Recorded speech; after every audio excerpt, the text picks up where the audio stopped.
ओम शांति।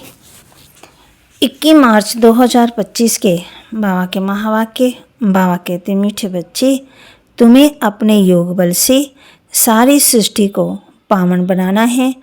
तुम योग बल से ही माया पर जीत पाकर जगत जीत बन सकते हो। तुम्हें अपने योग बल से सारी सृष्टि को पावन बनाना है। तुम योग बल से ही माया पर जीत पाकर जगत जीत बन सकते हो। प्रश्न, बाप का पाठ क्या है? उस पाठ को तुम बच्चों ने किस आधार पर जाना है? बाप का पाठ क्या है? उस पाठ को तुम बच्चों ने किस आधार पर जाना है? उत्तर, बाप का पाठ है सबके दुख हरकर सुख देना, रावण के जंजीरों से छुड़ाना। जब बाप आते हैं तो भक्ति की रात पूरी होती है। बाप तुम्हें स्वयं अपना और अपनी जायदाद का परिचय देते हैं। तुम एक बाप को जानने से ही सब कुछ जान जाते हो। गीत, तुम ही हो माता पिता, तुम ही हो बंधु सखा, तुम ही हो। ओम शांति। बच्चों ने ओम शांति का अर्थ समझा है। बाप ने समझाया है, हम आत्मा हैं। इस सृष्टि ड्रामा के अंदर हमारा मुख्य पाठ है। किसका पाठ है? आत्मा शरीर धारण कर पाठ बजाती है। तो बच्चों को अब आत्म अभिमानी बना रहे हैं। इतना समय देह अभिमानी थे, अब अपने को आत्मा समझ बाप को याद करना है। हमारा बाबा आया हुआ है ड्रामा प्लान अनुसार। बाप आते भी हैं रात्रि में। कब आते हैं उसकी तिथि तारीख कोई नहीं है। तिथि तारीख उनकी होती है जो लौकिक जन्म लेते हैं। ये तो है परलौकिक बाप, इनका लौकिक जन्म नहीं है। श्री कृष्ण की तिथि तारीख समय आदि सब देते हैं। इनका तो कहा जाता है दिव्य जन्म। बाप इनमें प्रवेश कर बताते हैं ये बेहद का ड्रामा है। उसमें आधा कल्प है रात। जब रात अर्थात घोर अंधियारा होता है तब मैं आता हूँ। तिथि तारीख कोई नहीं है। इस समय भक्ति भी तमो प्रधान है। आधा कल्प है बेहद का दिन। बाप खुद कहते हैं, मैंने इनमें प्रवेश किया है। गीता में है भगवानोवाच, परंतु भगवान मनुष्य हो ही नहीं सकता। श्री कृष्ण भी दैवी गुणों वाला है। ये मनुष्य लोक है, ये देवलोक नहीं है। गाते भी हैं ब्रह्मा देवता नमे, वह है सूक्ष्म वतनवासी। बच्चे जानते हैं वहाँ हड्डी मांस नहीं होता है, वह है सूक्ष्म सफ़ेद छाया। जब मूल वतन में है तो आत्मा को ना सूक्ष्म शरीर छाया वाला है ना हड्डी वाला है। इन बातों को कोई भी मनुष्य मात्र नहीं जानते हैं। बाप ही आकर के सुनाते हैं। ब्राह्मण ही सुनते हैं और कोई नहीं सुनते। ब्राह्मण वर्ण होता ही है भारत में। वह भी तब होता जब परमपिता परमात्मा प्रजापिता ब्रह्मा द्वारा ब्राह्मण धर्म की स्थापना करते हैं। अब इनको रास्ता भी नहीं कहेंगे। नई दुनिया कोई रास्ते नहीं है, सिर्फ राजनट करते बुलाते भी हैं, हे बाबा पति दुनिया में आकर के हमको पावन बनाओ। अभी तुमको पावन बना रहे हैं। तुम फिर योग बल से इस सृष्टि को पावन बना रहे हो। माया पर तुम जीत पाकर जगत जीत बनते हो। योग बल को साइंस बल भी कहा जाता है। ऋषि मुनि आदि सब चाहते हैं, परंतु शांति का अर्थ तो जानते नहीं। यहाँ तो जरूर पाठ बजाना है ना। शांति धाम है स्वीट साइलेंस होम। तुम आत्मा को अब ये मालूम है कि हमारा घर शांति धाम है। यहाँ हम पाठ बजाने आए हैं। बाप को बुलाते हैं, हे पतित पावन दुख हरता सुख करता आओ, हमको इस रावण के जंजीरों से छुड़ाओ।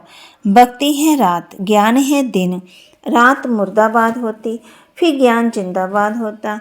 ये खेल है सुख और दुख का।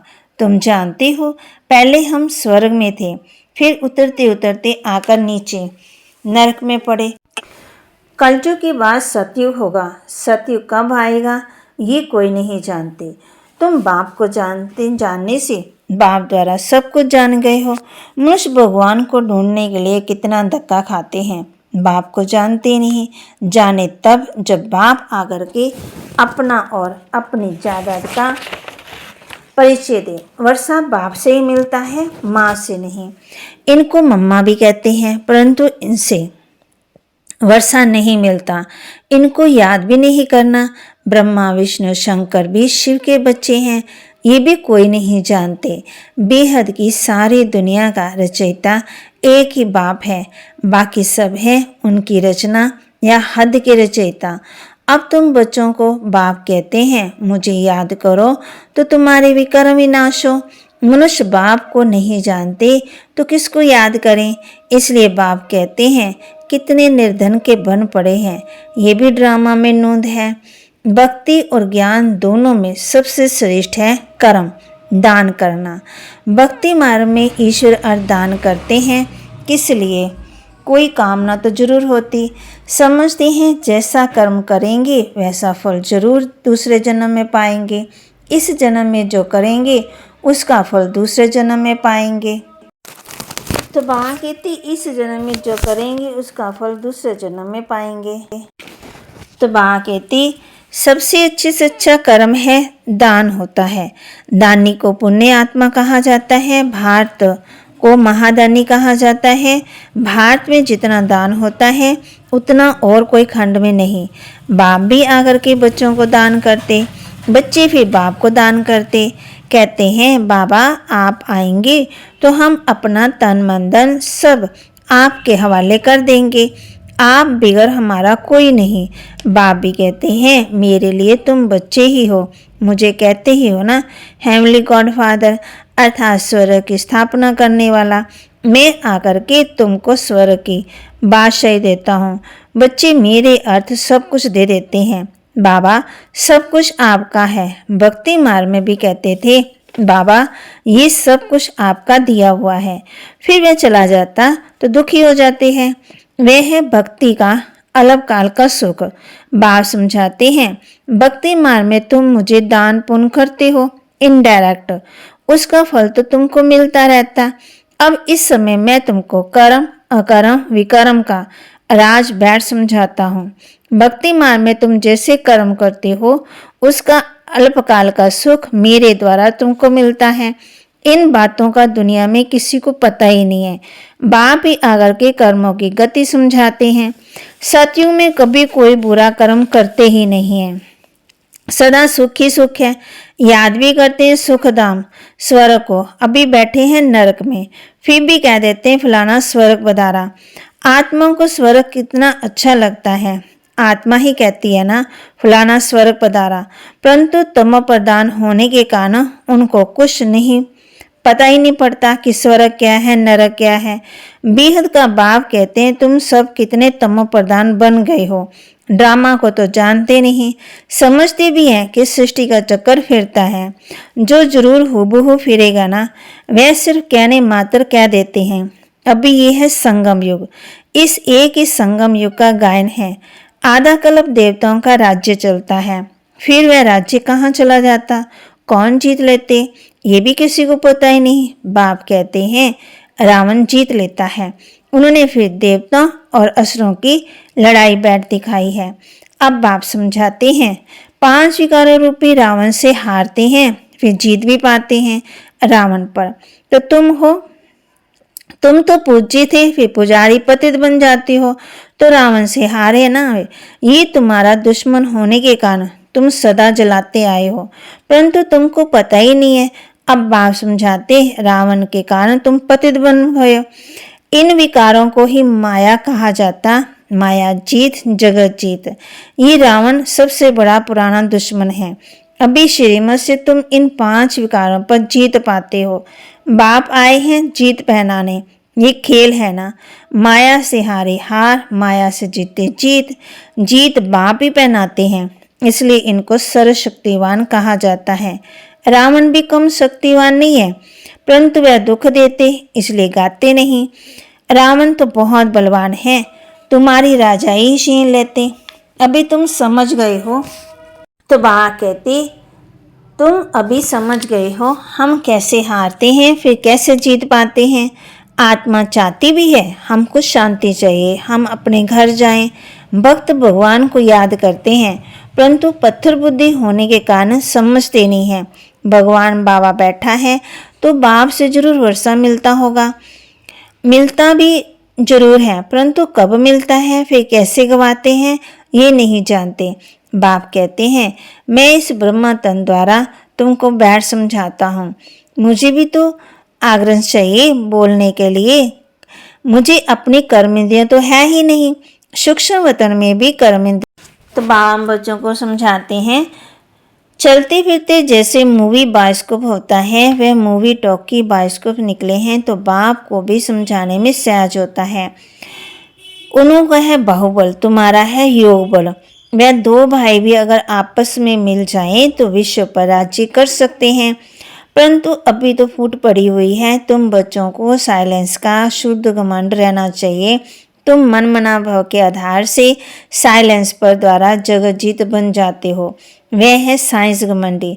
तुम साइलेंस घमंडी अपने को आत्मा समझ बाप को याद करते हो, याद से ही तुम सतो प्रधान बन जाएंगे। बहुत सहज उपाय बताते हैं। तुम जानते हो शिव बाबा आए हैं हम बच्चों को फिर से स्वर्ग का वर्षा देने। तुम्हारा जो भी कलयुगी कर्म बंधन है बाप कहते हैं उनको भूल जाओ, 5 विकार भी मुझे दान में दे दो। तुम जो मेरा मेरा करते आए हो, मेरा पति, मेरा फलाना, ये सब भूलते जाओ। सब देखते हुए भी उनसे ममता मिटा दो। ये बात बच्चों को ही समझाते हैं। जो बाप को जानते ही नहीं वह तो इस भाषा को भी समझ न सके। बाप आकर के मनुष्य देवता बनाते हैं। देवता होते ही हैं सतयुग में, कलयुग में होते हैं मनुष्य। अभी तक उनकी निशानियां हैं अर्थात चित्र हैं। मुझे कहते ही हैं पतित पावन, मैं तो डिग्रेड होता नहीं। तुम कहते हो हम पावन थे फिर डिग्रेड हो पतित बने। अब आप आकर के पावन बनाओ तो हम अपने घर जाएं। ये है स्पिरिचुअल नॉलेज, अविनाशी ज्ञान रत्न है। ये है नई नॉलेज। अभी तुमको ये नॉलेज सिखाता हूँ। रचयिता रचना के आदि मध्यांत का राज बताता हूँ। अभी ये है ही पुरानी दुनिया, इसमें तुम्हारे जो भी मित्र संबंधी आदि हैं देह साइज सब से ममता निकाल दो। अभी तुम बच्चे अपना सब कुछ बाप हवाले करते हो। बाप है स्वर्ग की बादशाही, स्वर्ग की बादशाही 21 जन्मों के लिए तुम्हारे हवाले कर देते हैं। लेन देन तो होती है। बाप तुमको 21 जन्मों के लिए राज्य भाग्य देते हैं। 21 जन्म 21 पीढ़ी गाए जाते हैं अर्थात 21 जन्म पूरी लाइफ चलती है। बीच में कभी शरीर छूट नहीं सकता, अकाले मृत्यु नहीं होती। तुम अमर बन और अमरपुरी के मालिक बनते हो। तुमको कभी काल खा न सके। अब भी तुम मरने के लिए पुरुषार्थ करे हो। बाप कहते हैं देह साई देह के सब संबंध छोड़ एक बाप से संबंध रखना है। अब जाना है सुख के संबंध में, दुख के बंधनों को भूलते जाओ। ग्रस्त भार में रहते पवित्र बनना है। बाप कहते हैं मामे को याद करो, साथ साथ दैवी गुण भी धारण करो। इन देवताओं जैसा बनना है। ये है एम ऑब्जेक्ट। ये लक्ष्मी नारायण स्वर्ग के मालिक थे। इन्होंने जैसे राज्य पाया फिर कहाँ गए ये किसको पता नहीं। अभी तुम बच्चों को दैवी गुण धारण करने हैं, किसी को भी दुख नहीं देना है। बाप है ही दुख हरता सुख करता, तो तुमको भी सुख का रास्ता सबको बताना है अर्थात अंधों की लाठी बनना है। अभी बाप ने तुम्हें ज्ञान का तीसरा नेत्र दिया है। तुम जानते हो बाप कैसे पाठ बजाते हैं। अभी बाप जो तुमको पढ़ा रहे हैं फिर ये पढ़ाई प्रायलोप हो जाएगी। देवताओं में ये नॉलेज रहती नहीं। तुम ब्रह्मा मुख वंशावली ब्राह्मण ही रचता रचना के ज्ञान को जानते हो और कोई जान नहीं सकते। इन लक्ष्मी नारायण आदि में भी अगर ये ज्ञान होता तो परंपरा चला आता। वहाँ ज्ञान की दरकार नहीं रहती क्योंकि वहाँ है ही सदगति। अभी तुम सब कुछ बाप को दान देते हो, फिर बाप तुमको 21 जन्मों के लिए सब कुछ दे देते हैं। ऐसा दान कभी होता नहीं। तुम जानते हो बाबा ये सब कुछ आपका कहते हैं ना कि हम सर्वस्व देते हैं। कहते हैं बाबा ये सब कुछ आपका है, आप ही हमारे सब कुछ हो। कहते हैं तमेश माता तमेश पिता, पाठ तो बजाते हैं ना। बच्चों को अडॉप्ट भी करते, फिर खुद ही पढ़ाते, फिर खुद ही गुरु बन सबको ले जाते। कहते हैं तुम मुझे याद करो तो पावन बन जाएंगे, फिर तुमको साथ ले जाऊंगा। ये यज्ञ रचा हुआ है, ये है शिव ज्ञान यज्ञ। इसमें तन मन धन सब स्वाह कर देते हो, खुशी से सब अर्पण हो जाता है, बाकी आत्मा रह जाती है। बाबा बस अब हम आपकी श्रीमत पर ही चलेंगे। बाप कहते हैं गृहस्थवार में रहते पवित्र बनना है। 60 वर्ष की आयु जब होती है तो वानप्रस्थ अवस्था में जाने की तैयारी करते हैं, परंतु वे कोई वापस जाने के लिए थोड़ी तैयारी करते हैं। बाबा कहे सबको कहो आप सबकी वानप्रस्थ अवस्था है, शिव बाबा को याद करो, अब जाना है अपने घर। अच्छा, मीठे मीठे सिकिलदे बच्चों प्रति माता पिता बाप दादा का याद प्यार और गुड मॉर्निंग। रूहानी बाप की रूहानी बच्चों को नमस्ते। रूहानी बच्चों की रूहानी बाप दादा को दिलवा जान सिकवा प्रेम से नमस्ते।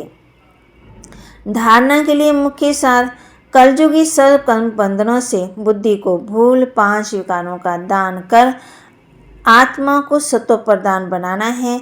एक ही साइलेंस के शुद्ध घमंड में रहना है।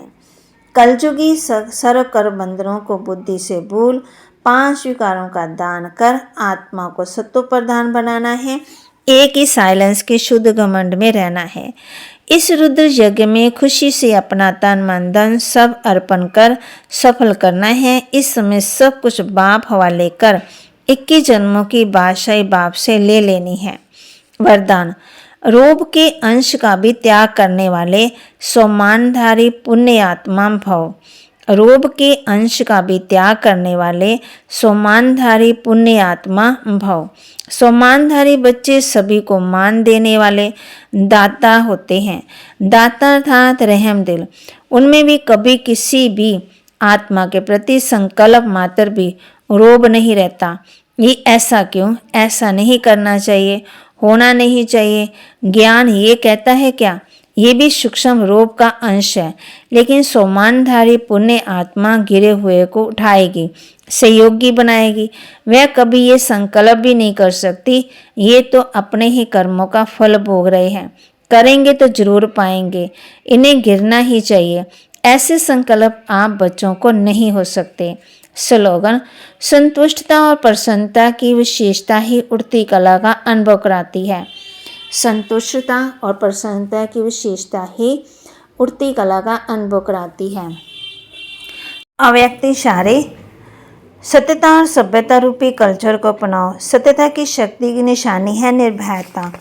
कहा जाता है सच तो बिठो नच, अर्थात सत्यता की शक्ति वाला सदा बेफिक्र निश्चिंत होने के कारण, निर्भय होने के कारण खुशी में नाचता रहेगा। यदि अपने संस्कार व संकल्प कमजोर है तो वह कमजोरी ही मन की स्थिति को हलचल में लाती। इसलिए पहले अपनी सूक्ष्म कमजोरियों को अविनाशी रुद्र यज्ञ में स्वाह करो। बाबा के महावाक्य को लाइक करें, शेयर करें, सब्सक्राइब करें और अपने जीवन में धारण करें। ओम शांति।